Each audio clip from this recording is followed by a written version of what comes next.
Hello snowboarders of the internet. I'm your host Avran LeFeber, and in this video we're going to be reviewing the new GNU 4x4 Forrest Bailey's Pro model. This board features Mervin's C3 camber profile, which is a very micro mellow reverse between the feet, and then it kind of just comes down to a flat section in the tip and the tail. Basically it's camber 2.0. So this is going to give you the load, pop, snap, and drive of traditional camber, but you're going to get that ease of entry in and out of turns, as well as more optimal powder float from the flat section in the tip and the tail. This board is only available in 157 and 160.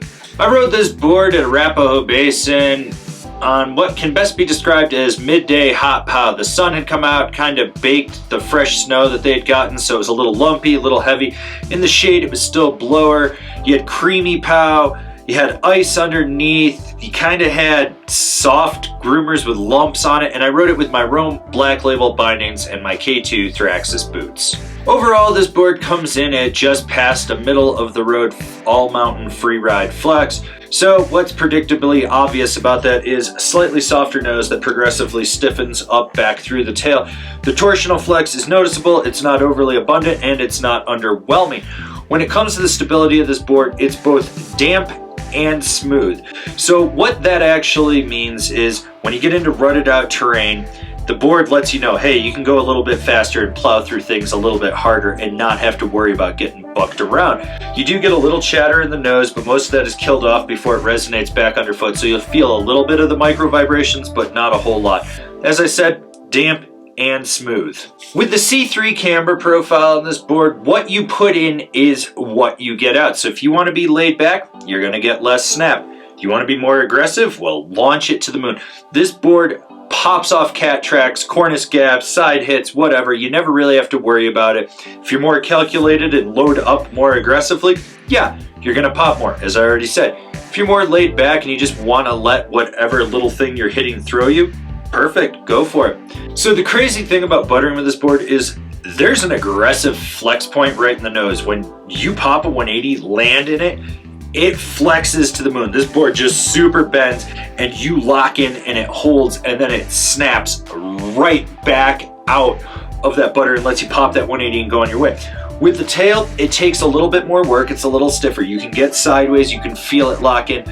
Basically high speed pow wheelies with this thing, or on the nose you want to be doing those big 180s into deep and steep pow, locking it in and popping right back out. When it comes to carving, this board is smooth on edge. There's not a lot of power transfer from toe to heel. It's just smooth.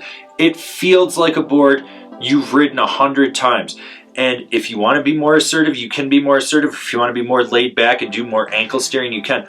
When you do hammer the back leg into the center of the C3 and really drive it off the tail, you get a ton of power and snap right back out of the carve.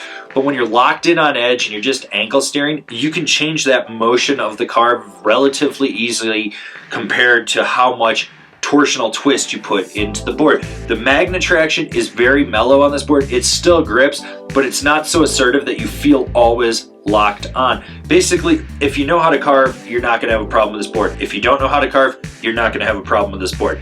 It's just got a smooth reliability to it that lets you just rip a turn when you need to or be laid back when you want to. Who's this board for? Someone that needs a jack of all trades, do it all type of all mountain free ride deck. So overall, this is a balanced all mountain free ride deck. It's got power where you want it, but it's laid back when you need it. It's snappy if you want to put effort into it, or you can be laid back and still just let the lip throw you. If you're heading into rutted out terrain, that smoothness of this board and the dampness takes over, and it lets you cut through all that crap with ease and you never have to worry about it.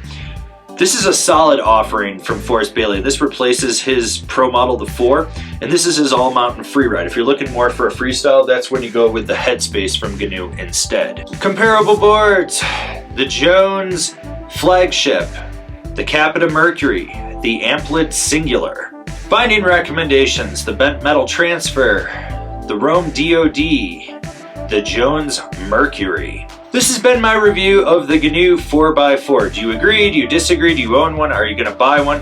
Leave me a comment down below. Let's have a conversation about this snowboard. If you're new here, remember to subscribe, click the bell, get those notifications. That way you're not missing any of the videos we got coming out for all you snowboarders of the internet.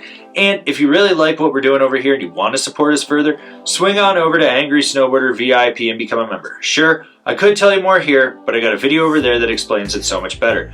As always, I've been your host, Avran LeFeber, and I'll see you in another video.